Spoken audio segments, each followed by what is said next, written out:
right, folks, ain't no party like an HBCU party, and the HBCU party don't stop, even without Coach Prime. But there was big news going on all around the HBCU world. Let's get right after it, and we will start with the Bears. Morgan State shocks the FCS world, defeat number 16 Richmond on the road in the biggest non-conference win by any HBCU so far, and the first big pelt of the Damon Wilson era at Morgan State. That's a HBCU lifer, y'all. Jaron Davis runs for 73 yards, but it was Jabril Johnson's 10-yard touchdown run with 6:24 left that broke a 10-10 tie. Morgan wins at Richmond. It was the first time that the Bears have won their opening game in 12 seasons, and they knock off the number 16 team in the nation to do it. Now to the show me the money bowls, you know, where you get big checks and you take big beatdowns. Howard started slow, but their comeback came up a little short. Bison outgained the Eastern Michigan Eagles 398 to 285, but couldn't overcome two special team scores. Bison earning that big payday by keeping it close, falling only 33-23.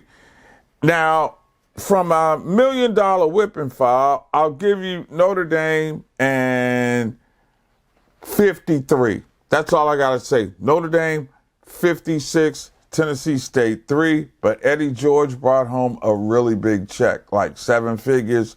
Good job out of him. If you're going to take the beat down, you might as well get paid. Arkansas Pine Bluff takes a 42-7 beat down, but they got paid.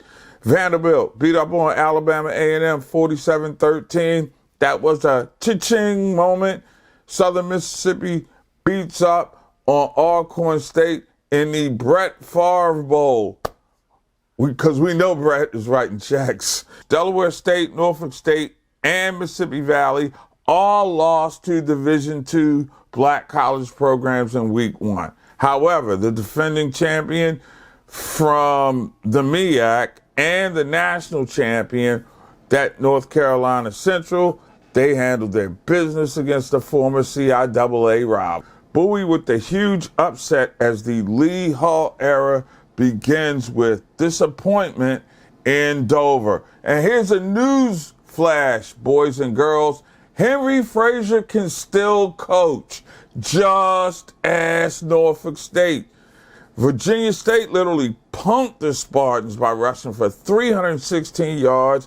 They got 184 from Upton Bailey, who also scored a touchdown. By the way, that fire that you see burning right now in the 757, that's under the seat of Dawson Oldham's right now, because it's going to be some mad Spartans going up and down Valentine Boulevard for the next couple weeks. A lot of people found it surprising that Morgan could go down to Richmond and beat the Spiders last weekend.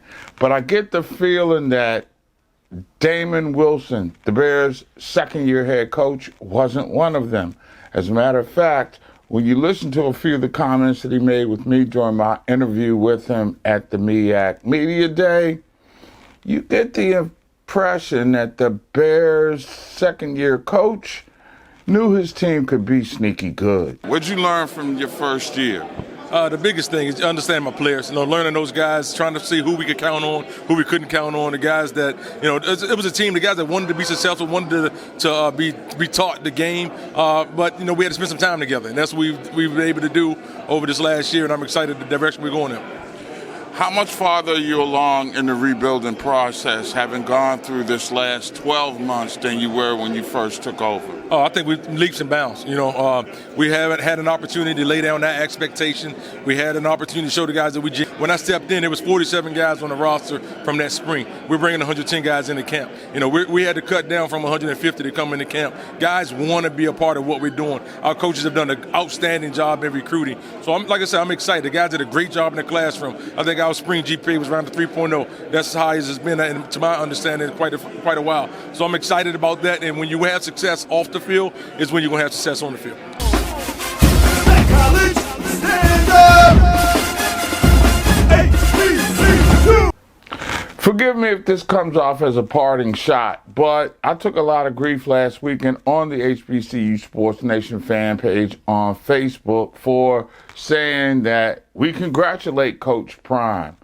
We hope that he has a great deal of success, but you can't post University of Colorado information on our website.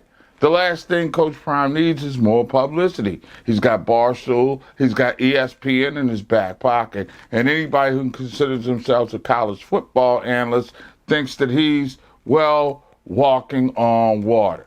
And that's great while he's over there in the mountains of Colorado.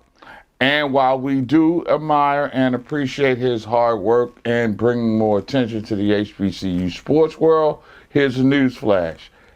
Black college football was great before Prime got there, and it's going to be great moving forward.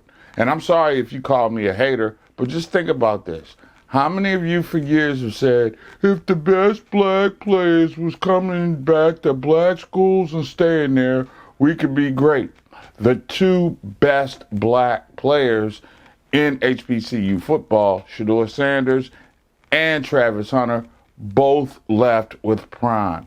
So again, we wish them nothing but the best of luck, but I can tell you where one page is that won't be caping for what's going on in the Pac-12, Pac-10, Pac-Dead, is certainly not going to be the HBCU Sports Nation. Till next time, I'm Mark Gray. As always, I look forward to seeing you around the HBCU Sports Nation.